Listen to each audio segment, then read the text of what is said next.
Nike today is worth over $160 billion. But here's the crazy part. It started with only $1,200 and not a single shoe made by Nike. Yup, the world's biggest sports brand didn't even make their own shoes in the beginning. So, how did Nike go from a tiny side hustle to a global empire? Let's break down the genius strategy behind it. In 1964, a young athlete named Phil Knight had a wild idea. What if Japan could make cheap, high-quality running shoes and America could sell them? He wrote this in his university paper, and his professor laughed. But Phil knew he was onto something. With only $1,200 he borrowed from his dad, he teamed up with his coach Bill Bowerman and started a small company called Blue Ribbon Sports. No Nike, no swoosh, no global brand, just two guys selling Japanese shoes from the back of their car at track meets. For a few years, things were going great, but suddenly, their Japanese supplier cut ties. Just like that. No shoes, no inventory, no business. Phil Knight could have quit right there. But instead, he made the boldest move of his life. Phil decided, if no one will make shoes for us, we'll make our own. In 1971, they renamed the company Nike, after the Greek goddess of victory. A student named Carolyn Davidson was paid just $35 to design the swoosh logo. Yup, $35 for the world's most iconic symbol. But Nike still had a problem.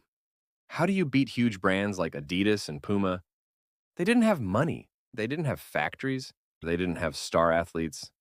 But they had one weapon, a new kind of story. Nike didn't sell shoes. Nike sold belief. Nike sold personal victory, motivation, confidence, self-improvement.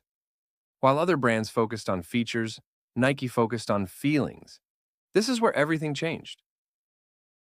Strategy number 1, athlete partnerships. Instead of big celebrities, they started with real athletes. People trusted athletes. Athletes trusted Nike. Strategy number 2, better technology. Bowerman invented the waffle sole using a waffle maker at home.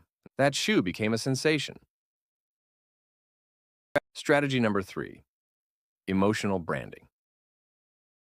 In 1988, Nike launched its most powerful weapon, "Just do it." This slogan turned Nike from a shoe company to a movement.